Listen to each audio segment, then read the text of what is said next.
अशफाक अहमद है। मैंने इस साल यूपीएससी में 140 सेकेंड रैंक सिक्योर किया है। मेरी स्कूलिंग जो है वो यवतमाल महाराज से ही हुई है। प्राइमरी मेरी जो है वो जफ़रनगर की ज़िला परिषद स्कूल से कंप्लीट हुई है। उसके बाद हाई स्कूल मैंने गवर्नमेंट कॉलेज से अपनी कंप्लीट की है। ग्रेजुएशन जो है वो मैंने पुणे के आज़म कैंपस से अपनी कंप्लीट की थी बीएससी मैथमेटिक्स में। 12th के बाद ही मैंने ये डिसाइड कर लिया था कि मुझे यूपीएससी करनी है। इंस्पिरेशन इसकी मुझे अपने मामू के थ्रू मिली, जो सेवा एनजीओ के सेक्रेटरी है। उन्होंने मुझे जो है वो इंट्रोड्यूस करवाया कि एक आईएएस ऑफिसर होता क्या है, उसके लिए आपको किस तरीके से प्रिपरेशन करनी है, ये सब चीज़ें। तो मैंने वहाँ से डिसाइड कर लिया था कि मुझे अब यूपीएससी करनी है। तो फिर ग्रेजुएशन के फ़ौरन बाद ही जो है वो मैंने अपनी प्रिपरेशन स्टार्ट कर दी थी यूपीएससी के लिए। पहले मैंने जो है वो अपना फर्स्ट अटैम्प्ट मुंबई से दिया था, हज हाउस से। सेकेंड अटैम्प्ट के लिए से मैं दिल्ली चली गई, जिसमें हमदर्द स्टडी सर्कल से जो है वो मैंने अपना सेकेंड अटैम्प्ट दिया। और फाइनली जो मेरा ये वाला अटैम्प्ट रहा है, जिसमें मुझे फाइनली सक्सेस मिली है, वो मैंने जामिया मिल्लिया इस्लामिया से दिया है, आरसीए में। मेरी ये जो पूरी जर्नी रही है उसमें बहुत सारे उतार चढ़ाव रहे हैं, लेकिन जो है मेरी फैमिली का सपोर्ट बहुत ज़्यादा इसमें रहा है, स्पेशली मेरे पेरेंट्स का। मैं फाइनेंशियली थोड़े हम्बल बैकग्राउंड से बिलोंग करती हूँ। मेरे पापा जो है वो ऑटो रिक्शा ड्राइवर है, लेकिन फिर भी उन्होंने कभी मुझे ये एहसास नहीं होने दिया कि हमारे पास रिसोर्सेज की कमी है। उन्होंने हमेशा मुझे सपोर्ट किया है।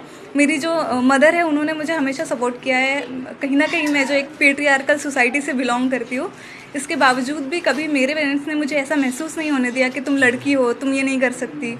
उन पे दूसरों का भी प्रेशर था, फिर भी उन्होंने इस प्रेशर को हैंडल करते हुए मुझे सपोर्ट किया है। मेरी पूरी फैमिली, फ्रेंड्स, टीचर्स, सब ने मुझे इस जर्नी में जो है वो बहुत ज़्यादा सपोर्ट किया है। मैं अपनी प्रिपरेशन की बात करूँ तो ये मेरा 4th अटैम्प्ट था, तो इससे आप अंदाज़ा लगा सकते हैं कि जर्नी बहुत ज़्यादा डिफ़िकल्ट रही है। फेलियर्स बहुत सारे आए इसमें, लेकिन मैंने इस जर्नी में एक चीज़ सीखी है कि आपको पेशेंस और कंसिस्टेंसी जो है वो कभी इन दोनों चीज़ों का साथ नहीं छोड़ना है। ये दोनों चीज़ें ही है जो आपको जो है वो आपकी डेस्टिनेशन तक पहुंचा सकती है। आपके पास फेलियर्स आएंगे, बहुत सारे आएंगे, लेकिन आपको उन फेलियर्स से सीखना है कि आपकी गलती कहाँ हो रही है और आगे बढ़ना है। जो आने वाली पीढ़ी है, नए बच्चे हैं जो ये सोचते हैं कि कैसे मुकाम तक पहुंचना है, तो उनके लिए क्या सलाह देना चाहिए? मैं यही कहना चाहूँगी कि आप कभी ये मत सोचें कि आपने जो सपना देखा है वो पूरा होगा या नहीं। कभी कभार ऐसा होता है कि हमारे पास जो है वो बहुत सारे बैरियर्स होते हैं। कभी फाइनेंशियली जो है वो हम अच्छे स्ट्रॉन्ग बैकग्राउंड से बिलोंग नहीं करते, तो हम सोचते हैं हम कर नहीं पाएंगे, लेकिन कहीं ना कहीं से आपको सपोर्ट मिल ही जाता है। अगर मैं अपना एग्जाम्पल दूँ तो जो सेवा एनजीओ है, उसके थ्रू जो है वो मुझे बहुत फाइनेंशियली सपोर्ट मिला है। इस तरह से मदद जो है वो आती रही है। मेरे पेरेंट्स ने मुझे हमेशा बहुत ज़्यादा सपोर्ट किया है। तो आपको कभी अपने सपने का जो है वो छोड़ नहीं देना चाहिए, उसके लिए हमेशा कोशिश करती रहनी चाहिए। और फेलियर्स चाहे जितने भी आए, आपको कभी उनसे डरना नहीं है।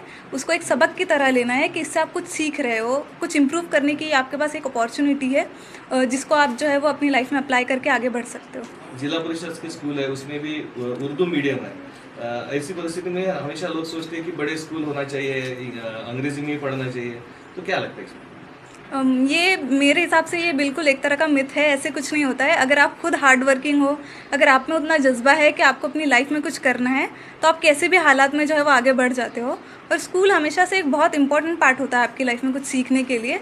आप में खुद में वो जज्बा होना चाहिए कि आप उस अपॉर्चुनिटी को एक्सप्लॉइट कर पाए और उससे सीख पाए। अभी आईएएस तो आप बन गए हो, लेकिन क्या आगे करना चाहेंगे सोसाइटी के लिए?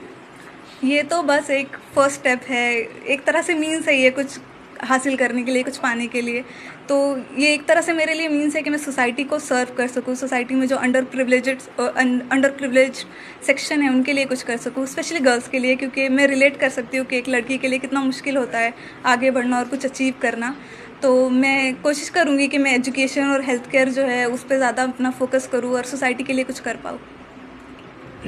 हमने सुने कि आपका खुद का घर भी नहीं है, तो पढ़ाई के लिए जैसा जो भी बोलना है बाकी बच्चों को, बहुत सारे लोग बोलते हैं कि भाई पैसा लगता पढ़ाई के लिए वगैरह, तो उसके बारे में आप क्या बोलना चाहेंगे? देखिए, ये सारी तो सेकेंडरी चीज़ें होती है। आपको खुद का घर चाहिए, पैसा चाहिए, ये सब होते हुए भी अगर आपके पास अपना खुद का ही कोई जज्बा नहीं है आगे बढ़ने का, आप में खुद में ही वो लगन नहीं है कुछ करने की, तो आप कुछ नहीं कर सकते। अगर आपके पास वो जज्बा है, अगर आप जो है वो हार्ड वर्किंग है, अगर आप सोचते हैं कि आप कुछ अचीव करना चाहते हैं और उसके लिए कोशिश करते हैं, तो फिर रिसोर्सेज तो कहीं ना कहीं से आ ही जाते हैं। हम ऐसी सोसाइटी में रहते हैं, इसके लिए हमें ग्रेट